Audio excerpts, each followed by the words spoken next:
Hi lovely ടിൻസിൻ്റെ പുതിയൊരു വീട്ടിലേക്ക് എല്ലാവർക്കും സ്വാഗതം. ഇന്ന് നമ്മളിവിടെ ചെയ്യാൻ പോകുന്നത് ഒരു 4 മണി പലഹാരമാണ്. Evening snacks. കാശും കല്ലും നല്ല ഉറക്കത്തിലാണ്. അവർ എഴുന്നേറ്റ് വരുമ്പോൾ നമുക്ക് കൊടുക്കാനായിട്ട് ഉണ്ടാക്കാവുന്ന ഒരു ചെറിയൊരു 4 മണി പലഹാരമാണിത്. ഞങ്ങളുടെ ഇവിടെ പറയുന്നത് കിണ്ണത്തപ്പം എന്നാണ്. നിങ്ങളുടെ ഇവിടെയൊക്കെ എന്താ പറയുകയെന്ന് വെച്ചാൽ പറയണേ. ഞാനത് വേണ്ടി ഉപയോഗിക്കുന്നത് 1 ഗ്ലാസ് അരിപ്പൊടി, 1/2 ഗ്ലാസ് അമൃതം പൊടി, ഉപ്പ്, പഞ്ചസാര, ജീരകം. ഇത്രയും നമുക്ക് ആവശ്യമുള്ളൂ.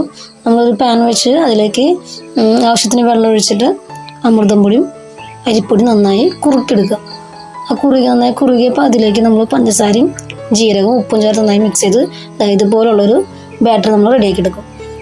ഈ ബാറ്റർ നമ്മളൊരു തവി കൊണ്ട് കോരി കിണ്ണത്തിൽ ഒഴിച്ചിട്ട് ഇഡ്ഡലി ചെമ്പിൽ വെച്ച് ആവിയിൽ വേവിച്ചെടുക്കും. ഇതാണ് നമ്മളിവിടെ ചെയ്യാൻ പോകുന്നത്. ഇവർക്ക് ഭയങ്കര ഇഷ്ടമാണ്. നമുക്കിതിലേക്ക് പാൽ വേണമെങ്കിൽ പാൽ ഉപയോഗിക്കാം, നാളികേരപ്പാലാണെങ്കിൽ നാളികേരപ്പാൽ ഉപയോഗിക്കാം. എല്ലാം നല്ല ടേസ്റ്റാണ്. പഞ്ചസാരയ്ക്ക് പകരം ഞാൻ സാധാരണ നമ്മുടെ പനക്കൽക്കണ്ടാണ് ഉപയോഗിക്കാറ്. ഈ പനക്കൽക്കണ്ട കൂടെ തീർന്നിരിക്കുന്നത്, അതുകൊണ്ട് നമ്മൾ പഞ്ചസാര ഉപയോഗിച്ചു.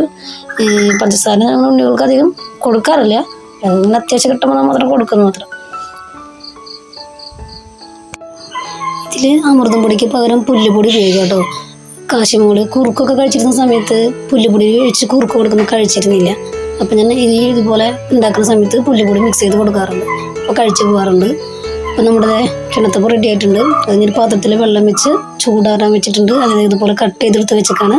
ഇപ്പോൾ മക്കൾ ഉറക്കൊക്കെ കഴിഞ്ഞ് എഴുന്നേറ്റ് വന്നിരിക്കുകയാണ്. രണ്ടാളും ഫുഡ് കഴിക്കാൻ റെഡി ആയിട്ടുണ്ട്. രണ്ടാളും കഴിച്ചുകൊണ്ടിരിക്കുകയാണ്.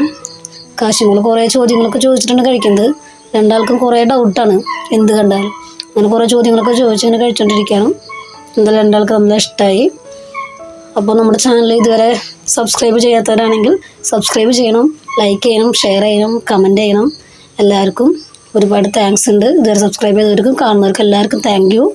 പിന്നെ നമ്മുടെ മക്കൾക്ക് നമ്മുടെ ഫുഡ് ഇഷ്ടമായോ എന്ന് നമുക്ക് ചോദിച്ചു നോക്കാം കേട്ടോ. കല്ലുഷിന് ഇഷ്ടമായോ? കല്ലുഷേ പാപ്പ ഇഷ്ടമായ?